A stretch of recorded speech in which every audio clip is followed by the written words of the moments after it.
Bueno, buenas noches. En este video vamos a realizar la actividad de la semana número 14, donde vamos a hablar de la estructura organizacional de una empresa. Pero antes me gustaría definir como esta parte de la estructura organizacional y es la capacidad de una organización de estructurarse y reestructurarse para adaptarse a condiciones internas y externas, cambiantes e importantes para aumentar el máximo desempeño organizacional.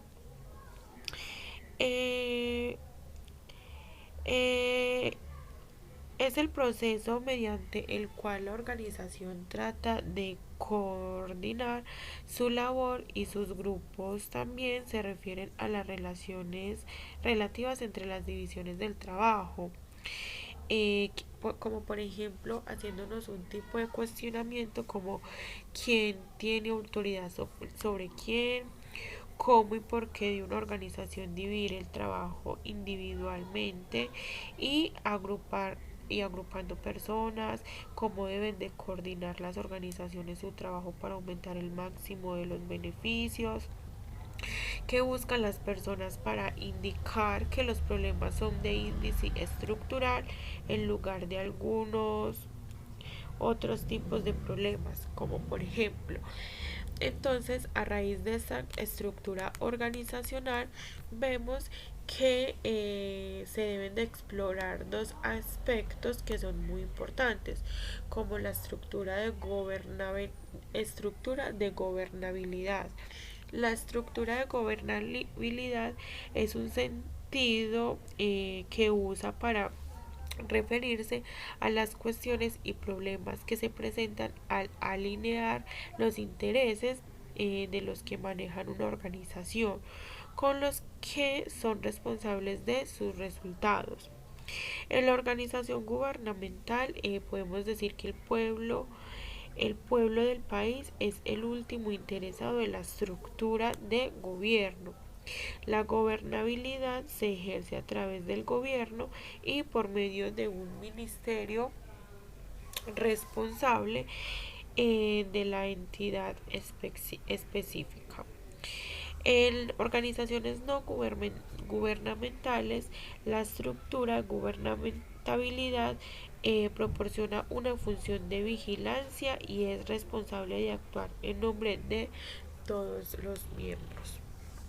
Cuando hablamos de estructura operativa, es una organización es a ver, la estructura de esta organización operativa es una organización en el sistema de relaciones de trabajo a las que se llega para dividir y coordinar las tareas de las personas y grupos que trabajan con un mismo objetivo común. La mayoría de las personas visualizan una estructura organizacional en términos de organigrama conocido. La estructura también incluye cuestiones de coordinación. La coordinación es el proceso de vincular actividades especializadas de individuos o grupos de modo que estos puedan trabajar y lo hagan hacia fines comunes. Ahora vamos a hablar sobre los elementos más comunes de la organización estructural. Entre ellos podemos ver el núcleo de operaciones. Bueno, entonces antes de hablar del núcleo de operaciones, estos elementos comunes son el estudio de la estructura de las organizaciones, que encuentra su sentido en el conocimiento de las partes componentes y comunes a cualquier organización. Ahora el núcleo de operaciones es lo que comprende a los miembros de la organización que desarrollan tareas de carácter básico relacionados en la producción de bienes y servicios. Ello implica que las operaciones de obtención de bienes, elaboración de producción y su distribución. El lápiz estratégico. El lápiz estratégico es el órgano encargado de supervisar el funcionamiento de la organización y de que se cumpla sus objetivos. En la línea media abarca a los administradores intermedios entre el ejecutivo superior y los operarios, perdón.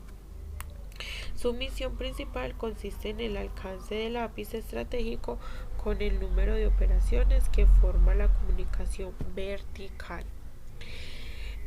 Personal de apoyo cuya función es proporcionar la asistencia a la organización al margen del flujo de trabajo de las operaciones corrientes. Y estructura técnica es también denominada tecnoestructura, que está conformada, por los analistas que diseñan y planifican el sistema referidos al planeamiento formal y al control del trabajo.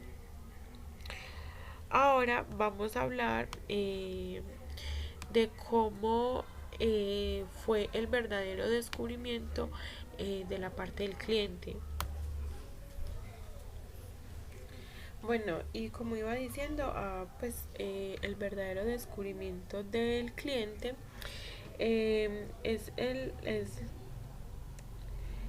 las fases de arranque. Se orientaron orientaron todo el quehacer de la empresa realmente hacia un cliente externo. Entonces, quienes estén más de cerca a él, o sea, los campeones, deberán recibir todas las atenciones traducidas en el servicio de parte de las áreas de apoyo, como quien dice los héroes, quienes a su vez, si verdaderamente estamos orientados al cliente externo, deberían recibir todo el apoyo de las áreas administrativas y logísticas de la empresa, como quien dice Atlas. Lo anterior sintetiza que la estructura de las relaciones laborales que se representan en la estructura operativa, en la cual las altas de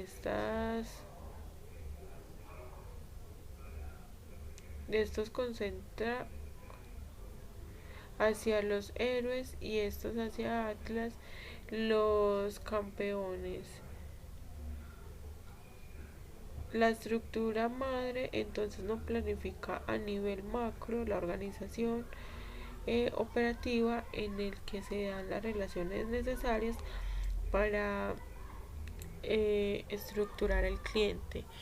Listo, bueno, entonces como una pequeña conclusión, pienso que esto es un tema demasiado importante, puesto que acá nos enseña el cómo y el por qué hay algunos organigramas o estructuraciones organizacionales que están de ciertas formas a las cuales no estamos acostumbrados a ver, que por lo general, creo en mi opinión, es de arriba hacia abajo, ¿cierto? Entonces, ¿qué nos enseña este tema? Que hay organizaciones lineales, de abajo hacia arriba, todo dependiendo, o sea, todo es válido dependiendo de que nosotros como personas, como empleados o empleadores, podamos tener muy claro el concepto de por qué se encuentra de esta manera. Muchas gracias.